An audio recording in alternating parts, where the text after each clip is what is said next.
Estela is a great person.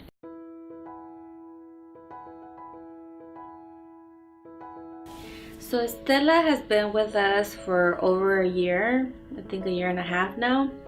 She came from us from La Casa. She was volunteering first at La Casa, and she heard about CORA and she was very interested and reached out to the volunteer coordinator. She wanted to volunteer here.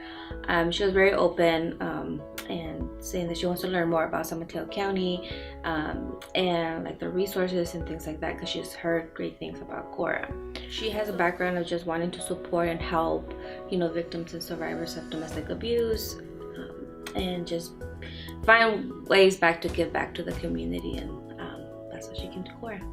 Estela's a committed volunteer.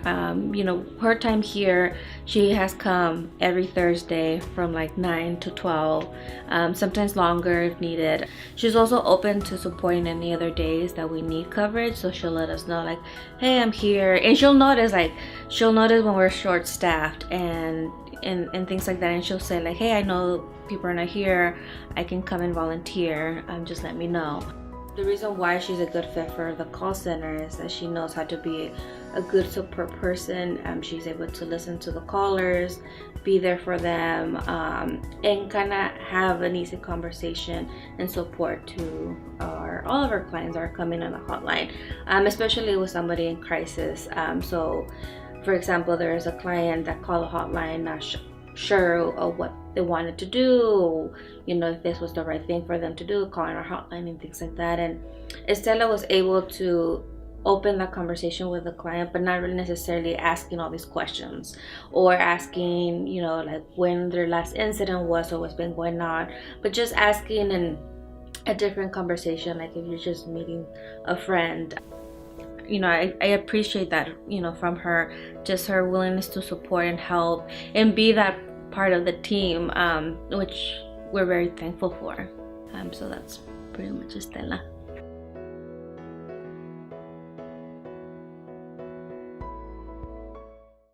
Melissa has just kind of really set the bar.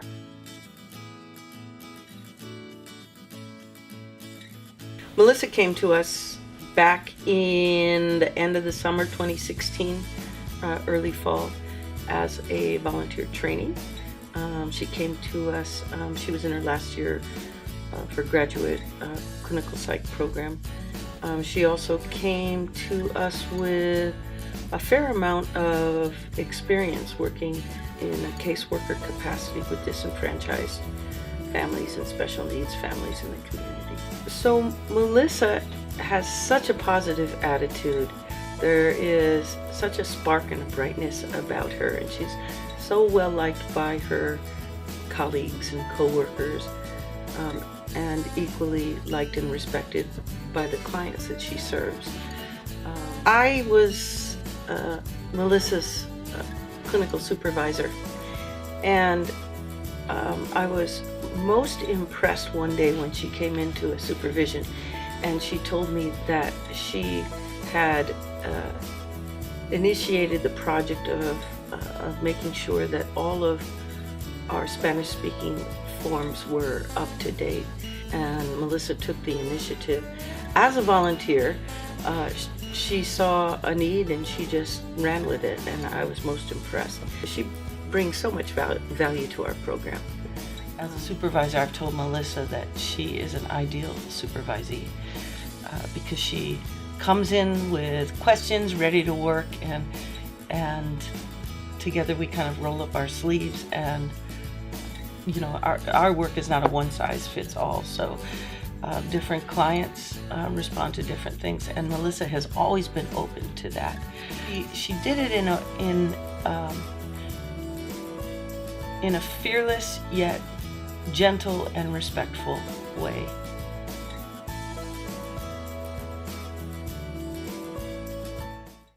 Karla is a rock star.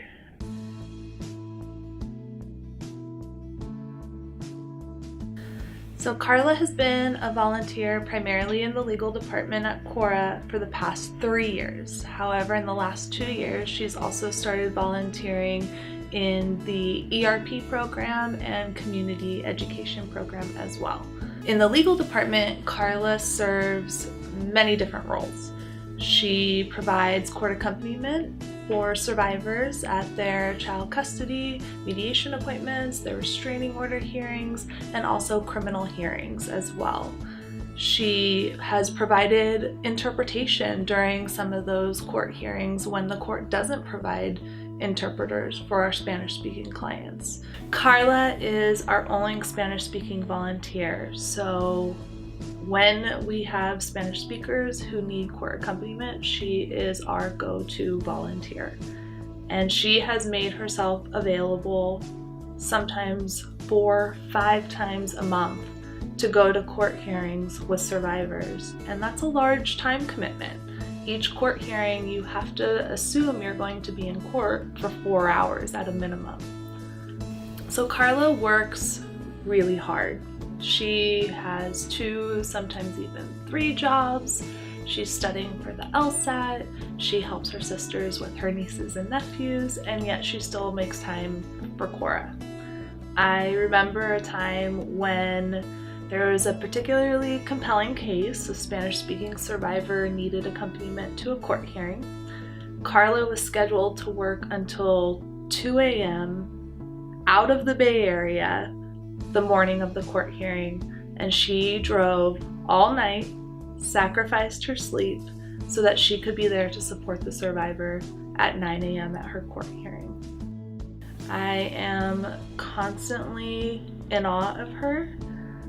I've been so fortunate to be able to work with her and realize how incredible of a human being she is, and I'm so happy that she's part of the CORA family.